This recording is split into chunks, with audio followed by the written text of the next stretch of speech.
YouTube, what's the deal?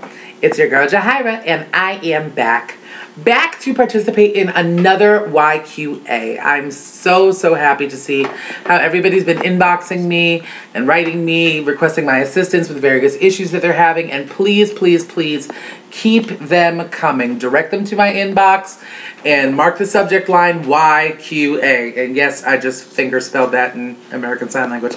Anyway, I'm gonna go off camera for a second, so just give me a moment, and I hope I don't look crazy, and we'll bang this thing out together. And on another note, my son might just get the shit smacked out of him. Okay, so let's get started. Hello, Jahira. Hello. First I would like to tell you how beautiful you are. Oh, you keep it real at all times, and I just love that about you. Well, I love you. The reason why I'm writing you this is because I've been going through something for quite some time now. 20 years to be exact. It's a secret that only a select few know about. When I was 12 years old, I was sexually molested by a family member. Somebody I thought I could trust violated me in the worst way. This started from the age of 12 to the age of 16. When I turned 16, I moved to Montana with my dad so that I could hopefully live a peaceful life. That did not happen because about 2 or 3 years later, I was raped by a friend. I couldn't tell anybody because we hung around the same people, and I didn't want to get the blame for it, so I just kept my mouth shut. Plus, I thought it was my fault because I was out in the street not really caring about myself at the time. Now that I am older, I am 32, so am I. I have a 3-year-old daughter who is my life. That's beautiful. The only problem is that because I do not trust people, I don't trust anybody around her. I always want her to be around me and with no one else. I am too overprotective. I know this, but I want to stop being this way. I want my daughter to grow up to make her own decisions. I am just too afraid of what may happen if I let her out of my sight. My question to you is, how do I let go of this hurt and this pain, and how can I take this sense of overprotectiveness out of my system so that my daughter can have an enjoyable life? Thank you for reading. And I am going to call this subtastic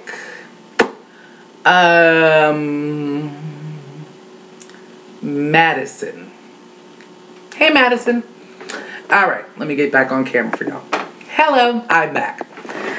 All right, Madison.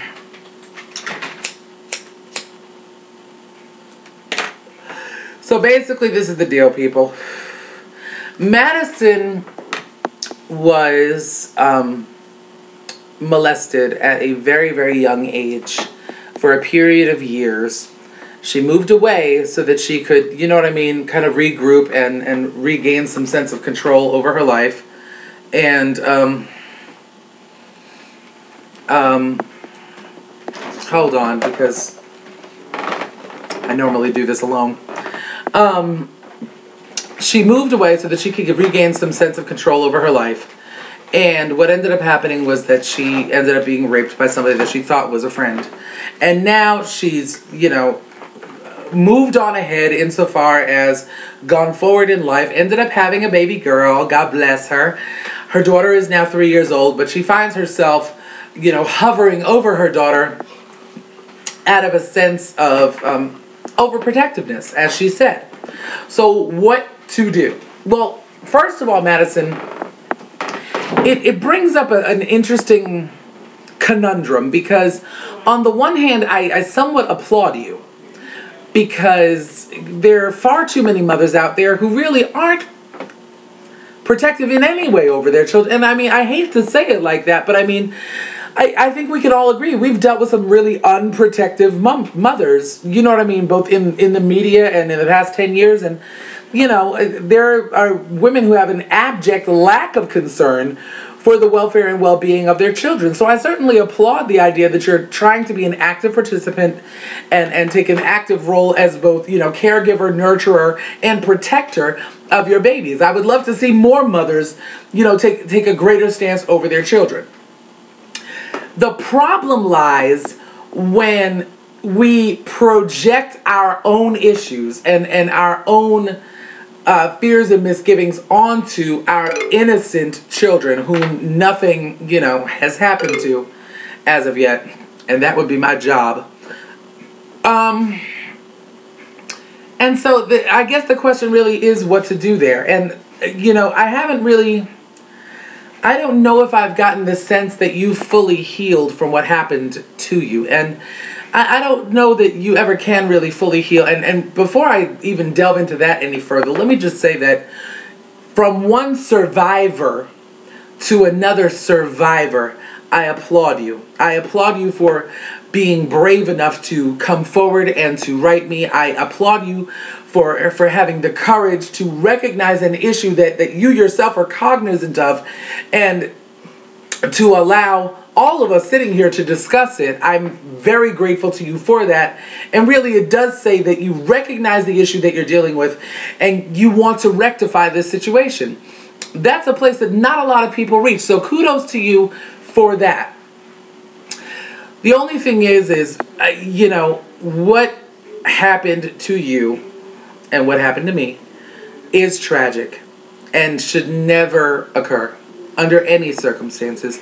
There is, in my eyes, no greater violation than having the sanctity of who you are violated like that, permeated like that. And you know what I mean? To have that choice, arguably the most beautiful choice in the world, taken away from you.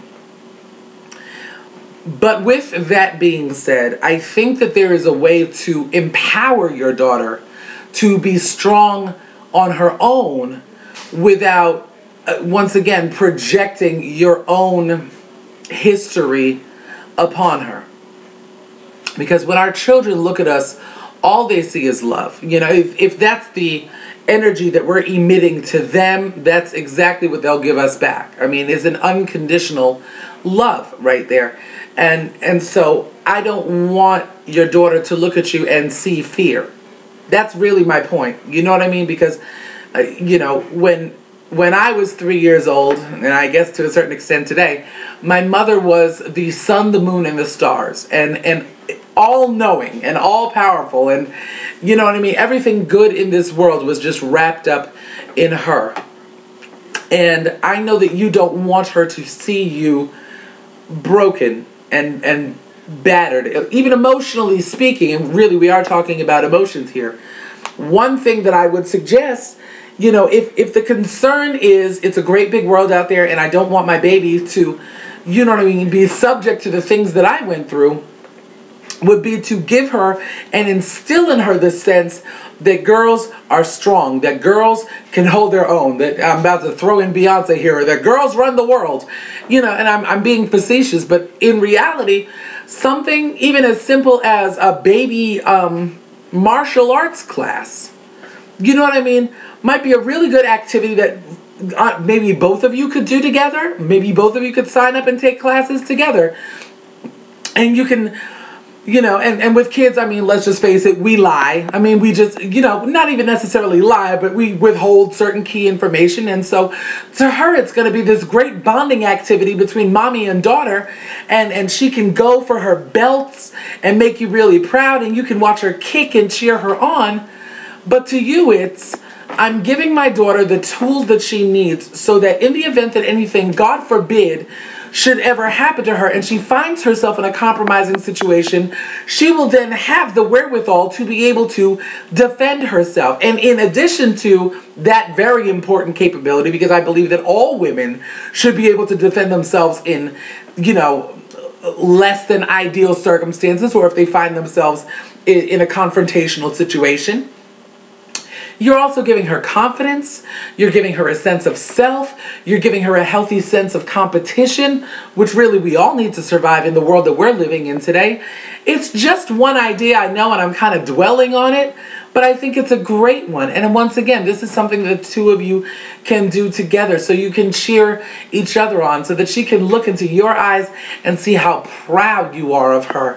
You know what I'm saying? So that, as she grows and as 3 turns into 5, turns into 9, turns into 14, you know what I mean? She develops an inherent sense of strength that you and I may not have had at one point. You know what I mean? And no, that doesn't completely cancel out the possibility that something bad is going to happen.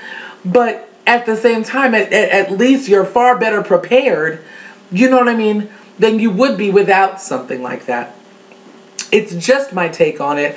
I have got some incredible women in this circle, and I would love to hear from all of my subtastics.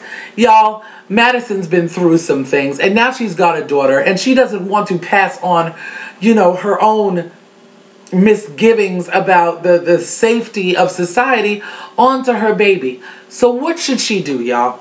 Help me out. Help Madison out. You know we all stand for each other over here. So let's do what we can to be there for her.